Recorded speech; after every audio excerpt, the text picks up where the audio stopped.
Is there any such thing as Islamic philosophy?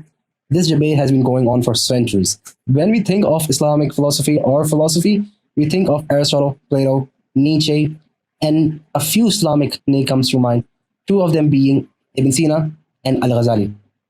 Now, to understand these two, there are a lot of knowledge that we need to have beforehand. There is a lot of confusions as well as interest regarding these two.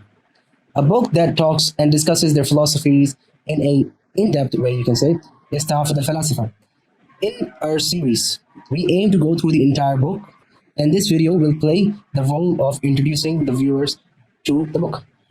If you guys would like to show support, and this video was only made possible by my supporters on Patreon and who personally contacted me. Let's start by understanding who the author himself was, Al-Ghazali.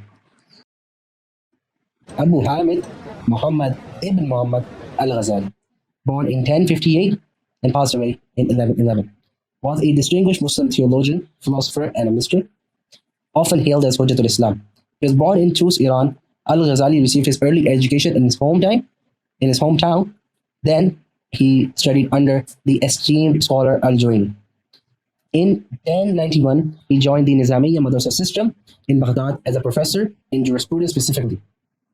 However, Imam Al-Ghazali was not only a simple scholar, rather, due to him having a high position in an education system, there's something that we need to always keep in mind.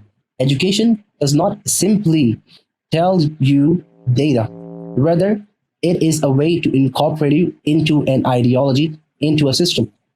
For example, we live in a Western paradigm, or a paradigm where education is dominated by the Western ideology, or the ideology of freedom or liberalism. This ideology is not only giving you data, but rather it is incorporating you into its system. Similarly, in a position where Imam Al-Ghazali was, he knew such, and Nizamiya knew such. The goal was to incorporate the people into the system, to defend what they held to be truth and refute what they held to be wrong. One of its part was the refutation of the Fatimid Caliphate, or the Ismaili theology, or the Neoplatonic theology.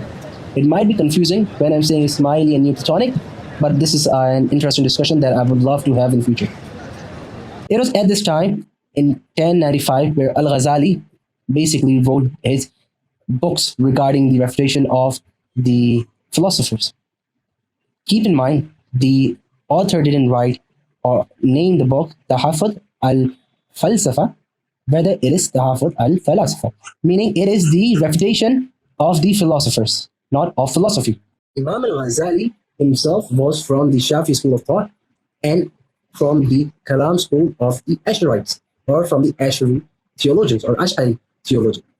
It was in light of these two things that Hujjatul Islam wrote his books. There are mainly four works that are very important to understand what Imam Al-Ghazali was doing and what he was aiming to achieve.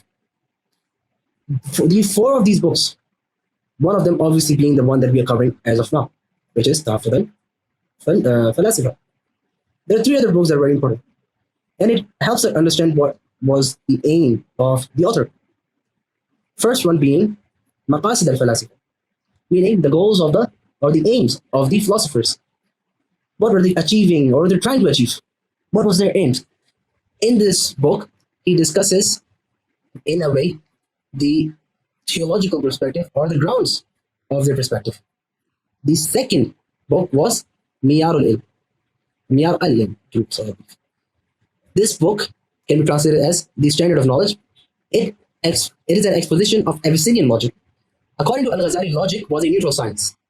It was philosophically neutral.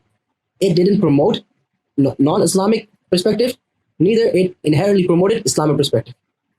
Rather, it was a tool of knowledge which can be used to promote Islam or even promote what is not Islam. But correct use of this logic will give us Islam, according to basically all Muslim theologians. The third book was Al-Iqtisad fil I'tiqad, or Moderation in Belief. It is basically an exposition of Ash'ari theology. In Tahafut, Al-Ghazali intends to refute and negate what basically goes against this iqtisad, this moderation, or basically what leads to heresy. And by this, he ends up in the Tahafut to clear-cut refute the doctrine that goes against the Islamic perspective, or what he deems to be the Islamic perspective. In this series, irrespective of what I believe, or what I believe the viewers would want to watch, I will be very clear in my words. Al-Ghazali was clearly an Ash'ari and a Shafi, and he was Sunni, and he perceived himself to be a Sunni. In academia, the term Sunni is used for anyone who follows the four schools of thought or jurisprudence, generally speaking, and generally is not Shi'i or Mu'tazili. It's similar to how Ibn Taymiyyah uses the words of Sunni in general. It's very similar to how academia would use it. Now we go to the next step, the book itself. Al-Ghazali starts off his introduction, as many or all scholars do, by praising Allah and then sending salutations on his beloved Prophet. Then we get to the meat of the discussion.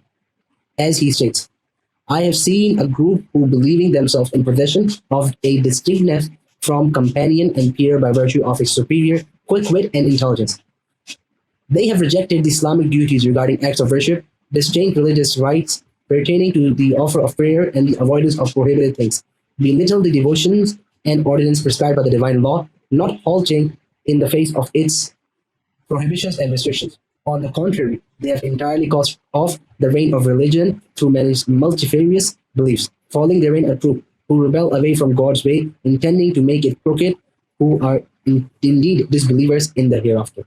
Al-Ghazali has made it clear that the reason of writing this book is refuting a very specific kind of philosophers. This is very close, or basically entirely, the Ismaili branch or the Peripatetic Neoplatonic philosophers. You can kind of see the same creed, the same kind of approach in who we would call Khanis or Ismailis in modern days. What Al-Ghazali has stated applies to them in today's day. He stated that the people have foregone religious rights and duties and acts of worship and basically have changed them. This is exactly what the Khanis do.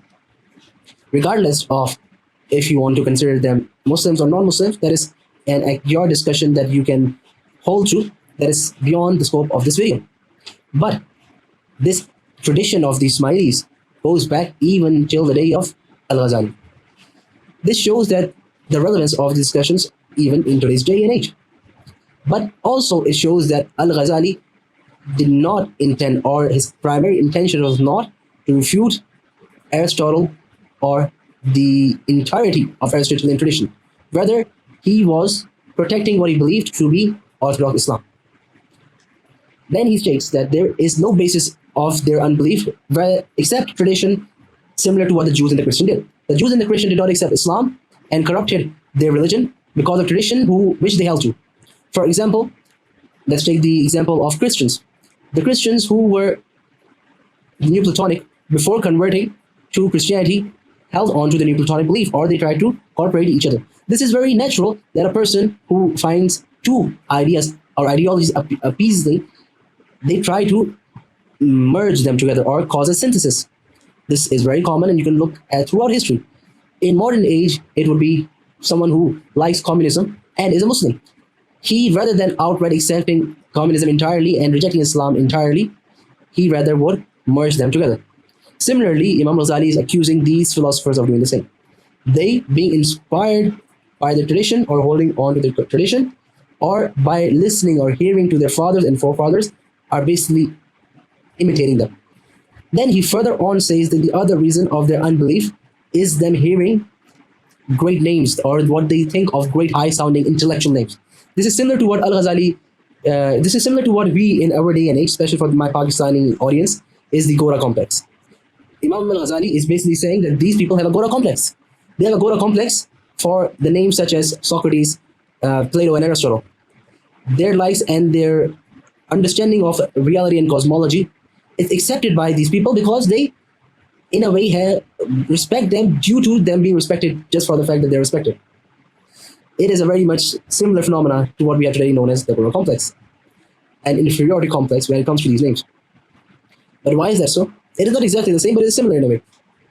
Because in the academia of their time, even then, the wise, the philosophical, the intellectual were seen as the people of Greece. the Socrates, the Plato, the Aristotle, Aflatun, Socrates, these people. But these people and their lives, and they went beyond Islam in the following of these people. Even though Al-Ghazali will not say that these people are outright completely wrong, every single thing was wrong with theirs, no, but they exaggerated. As he states, and I quote, groups of their followers in describing their minds the excellence of their principle, the exactitude of their geometrical, logical, and natural and metaphysical sciences, and in describing these as being alone by reason of excessive endurance and acumen, capable of extracting these hidden things. It is also known in hearing what these followers say about their masters, namely the concurrent with the sovereignty of their intellect and the abundance of their merit in their denial of the real laws and religious confessions, the rejection of the details of religion and sectarian teachings, believing them to be man-made laws and embellished tricks. Very much as what a lot of modern philosophers want to be, right? Now let's move on. Al-Ghazali states, when I perceived this vein of folly throbbing within these dimwits, I took it upon myself to write this book in refutation of the ancient philosophers to show the incoherence of their belief and the contradiction of their word in matters relating to metaphysics, to uncover the dangers of their doctrine and its shortcomings. Now, the entire book is basically this. It is to refute these specific philosophers and specifically the names that which are mentioned. Now we see that Imam Al-Ghazali will not outright reject every single point that these people make or every single tools that the people use, because obviously many tools that they use that we or Al-Ghazali will agree with. But at the same time, Al-Ghazali will make borders, and at times he will show the borders that were made by the philosophers, and then these philosophers cross their own boundaries. Al-Ghazali then mentions that the philosophers have disagreed amongst themselves a lot. They have written a lot. Going into each and every detail will be too lengthy. So what he chooses to do is go for the leader, the head. Who is this head? Who is this leader? Their teacher is none other than Aristotle or Aristotle. He is basically the master, the target, the source of their foundation. Not even Plato, because Aristotle refutes and answers Plato and develops Plato. And the Muslims, when they accepted the Greek philosophers, they primarily accepted what they at least thought was Aristotle. This is a discussion in academia, and it's basically a proven fact at this point that a lot of philosophy that the philosophers accepted was in reality not the philosopher of Aristotle, but rather a person called Plotinus, the founder of Neoplatonism. Then he also mentioned a point that is very interesting, that their proofs and their evidence for the truth of their metaphysics is not clear-cut. It is not qat'i. It is not demonstrative. It is not a burhan. It is not free from mistakes as their mathematics is. Now it is interesting because someone like, what's his name? I'm sorry, but I seem to have forgotten his name. The guy who said that Al-Ghazali was against science, he mentions that Al-Ghazali thought that science was from the devil. But here he's saying something completely different. Here he's saying that mathematics is actually demonstrable. It is something that cannot be disagreed upon. It is free from conjecture. It is not disagreed upon among the philosophers. He's basically saying that their metaphysics is very weak and very subjective in a way. And it is not objective like their mathematics. If it was objective as mathematics, there would be far less disagreements in metaphysics as there are in mathematics. Then he makes a second point, the second issue that can arise, which is that the translators and the people who interpret the words of Aristotle, they themselves are not free from error. They make mistakes themselves. They make major mistakes themselves. This also leads to conflicts among them. Then he mentions two of the most famous names who are seen as commentators of their works, one being Al-Farabi and Ibn Sīnā. So Al-Ghazali in this book is basically focusing down on what these two have concluded as being the true doctrines. The goal of Tahafut al-Falasifa is targeting these two. This just proves the entire point that I've been making, that this entire book is not a refutation of everything that the philosophers have said. This is proven by the fact that he's targeting the doctrines, specifically metaphysical doctrines of the two commentators of Aristotle, primarily Al-Farabi and Ibn Sīnā, and how he has said that there is much corruption and conjecture in their metaphysics, but not in the mathematics, which is also from these philosophers. Hence, it can be accepted. This shows that Al-Ghazali was just in his approach, regardless of if you accept his philosophical perspective or metaphysical perspective compared to the perspectives of these philosophers.